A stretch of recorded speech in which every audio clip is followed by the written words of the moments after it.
What if I told you that Hamilton's accident in Monaco was only the symptom of a much deeper problem within Ferrari? What happened in the Monaco 2025 GP classification was silenced by the media. But today I'm going to tell you everything anyone showed you. The Hamilton accident in the free training of the Monaco Grand Prix was not a simple concentration slip or an isolated consequence of a bad choice of tires. It was, in reality, the culmination of a chain of technical, tactical, and circumstantial events that collided in the worst possible time. What happened in that iconic climb to Casino was not a beginner's mistake. It was the reflection of an overloaded strategic operation, of a car taken beyond its comfort zone, and a pilot who was forced to act under extreme pressure and risk conditions. First, the environment in which the accident occurred was marked by an unusual traffic density. The FP3 in Monaco is already, in itself, a critical session. Each team pushes its limits to precisely calibrate its classification adjustments, and each pilot is forced to look for clean turns in an urban layout that does not forgive. Hamilton, at that precise moment, was working on a return launched with soft compounds at its optimal point, trying to execute its classification simulation. But I did it on a track where the space is non-existent and the tension is absolute. Just when he faced the Massenet curve, two cars interposed in his ideal trajectory, the Mercedes of Antonelli and the Haas of Esteban Ocon. None was in fast lap, but his presence was enough to alter Hamilton's race line. It was a momentary distraction, but in Monaco, a millisecond distraction is enough to unleash chaos. The SF25, which until then showed promising signs of performance, was at the same time a difficult beast to tame in areas of high lateral transfer such as the rise to the Casino.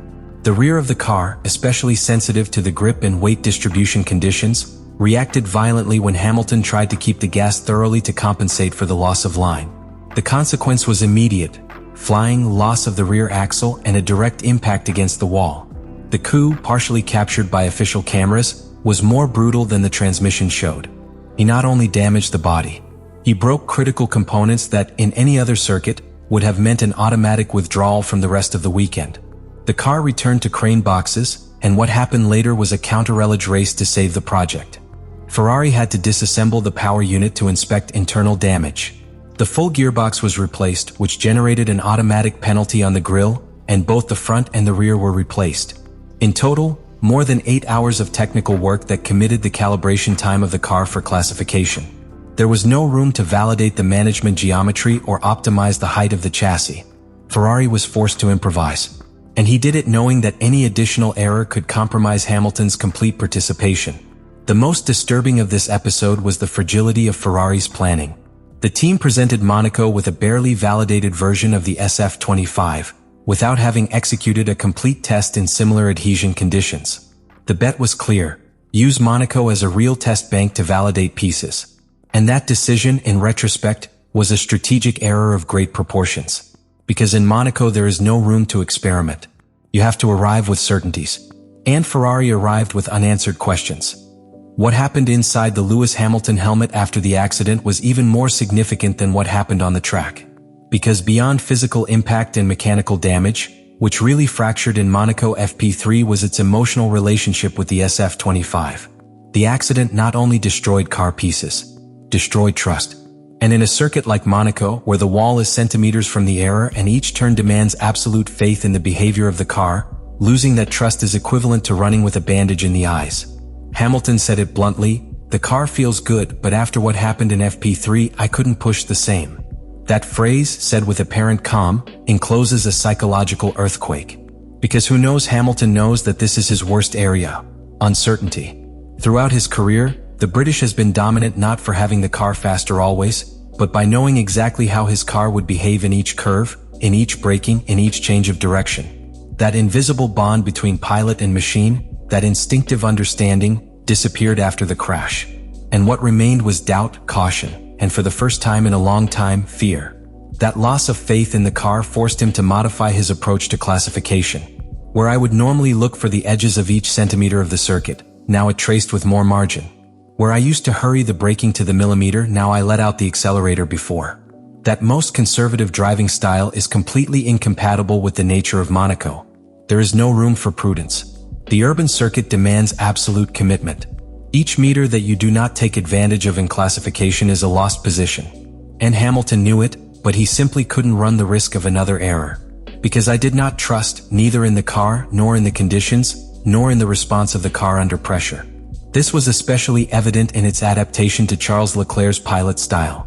In Ferrari, Hamilton was expected to absorb part of the technical and dynamic language of Leclerc, particularly his aggressive lift and coast technique, which consists of releasing the accelerator more in advance and maintaining a minimum constant speed in curve. But that adaptation, already complex in normal conditions, became almost impossible in a weekend where the SF25 changed its behavior radically after emergency reconstruction. And there is a technical detail that aggravates all this. The configuration of geometry and braking balance was altered slightly to avoid overwhelming in components that were already at the limit. That means that Hamilton went to classification with a car that was not identical to the one he tested in the first sessions. Small changes, yes. But in a pilot who needs precise references, these small deviations generate distrust. And that distrust becomes indecision.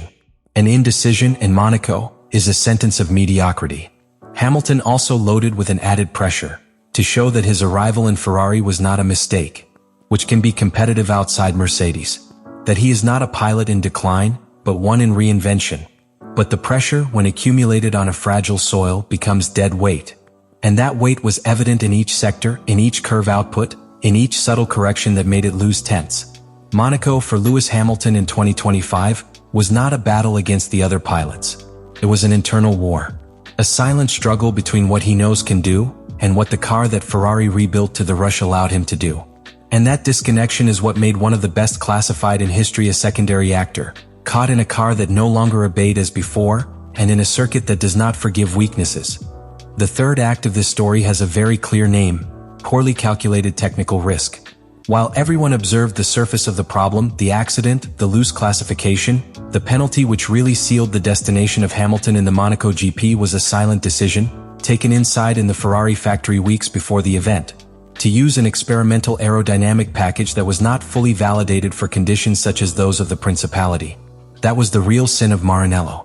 Ferrari decided to install an intermediate configuration rear spoiler on the SF25, based on SF24 data of the previous season.